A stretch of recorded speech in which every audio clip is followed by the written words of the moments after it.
Welcome back to another Shadow of War video, guys. So I do apologize for not posting for a little bit. Before we get into today's video, I wanted to sit here and basically explain a little bit why.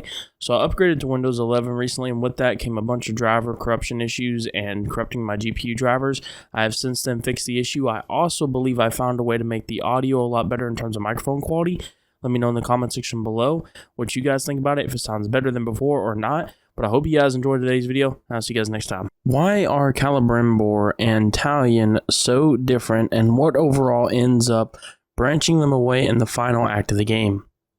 So in case you don't know, which I'm pretty sure you do by now, Talion is a ranger from Gondor. He was a captain of the Watch, essentially, which was part of the Rangers. If you haven't played the first Shadow of Mordor, I highly recommend checking it out. It has a lot more dark, deep, and like grungy sort of feel to it, which I wish a lot that Shadow of War had to it, but the developers of the game decided not to go that route in the game. However, when it comes down to it, the two of them, Celebrimbor and Talion, both sat here and have different motives. If you played the very first game, Talion's whole ordeal was basically essentially just find out what happened to him essentially. Celebrimbor was essentially sitting there trying to use Talion to do what he wanted in the game, which ended up not working overall. Yes, they did end up making an army, they did end up branding an army, and overall that went kind of okay, but it's not overall what the set end goal of Celebrimbor wanted. You move on into Shadow of War. Shadow of War, it seems like Celebrimbor and Talion, when you very first start playing the game, seem to be getting along a lot better than they did in the previous game. However, the issue with this is that you then find out later on that essentially Celebrimbor is corrupted and or realistically wants to control all of Mordor. Talion doesn't want that. Talion essentially just wants to free Mordor of its current control gain by, obviously, the captains, war chiefs, Ologs, etc. He wants it to be a much safer place than it was, like it was previously than it is now. They both want to eliminate Sauron, but for different reasons. Celebrimbor doesn't really want to eliminate Sauron, but pretty much use Sauron to control everything in the region, and Talion essentially just wants to eliminate Sauron altogether and go up against him, so that way the region is back to what it originally was. Now, the issue with being here is you find as you progress through the story, when you initially start playing Shadow of War, you see that both of them are kind of on the same goal, or so it looks to be.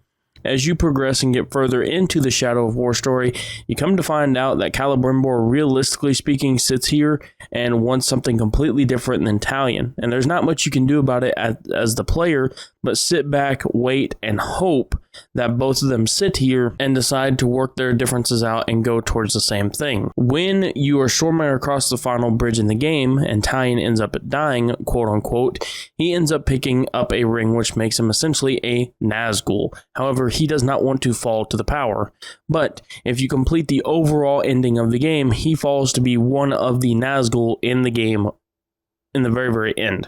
So if you do 100% completion of the game, that's what happens. If you don't do 100% completion, then you don't get that ending in the game.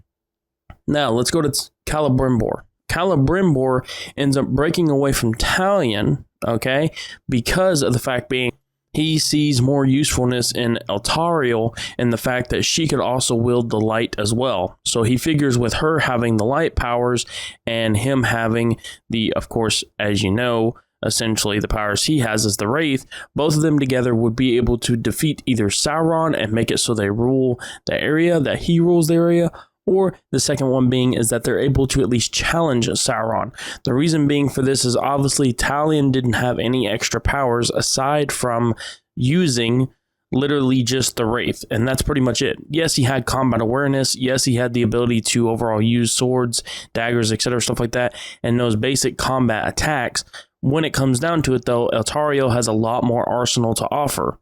This is why towards the end of the game, when you're storming the bridge and all that sort of situation happens right there, why at the end of that, Celebrimbor ends up leaving Talion for Eltariel, because he notices and sees that with the light of Galadriel, they have a better understanding of trying to take on Sauron. Now, when this overall plays out, you essentially sit here and you believe that Talion would essentially be bad and go up against Eltariel. However, if you've played The Blade of Galadriel, which is the DLC, which I have a playthrough on the channel if you want to go check it out, top right hand corner of the screen. But if you go check that out and you watch that, you will notice that slowly over time, Talion is being taken over by the ring that he put on and is being corrupted by it. However, Talion does not want to fall to said ring and does not want it to overtake him. But as we know, with the rings of power and any rings essentially, they end up corrupting the person to begin with anyway. He fights as long as possible and tries to stay himself as long as possible, but overall, in the end, Talion ends up losing the battle and becomes one of the Nazgul. Now, this is an unfortunate ending, and it's kind of a very sad ending when you really look at the whole like Mordor and Shadow of Mordor overall.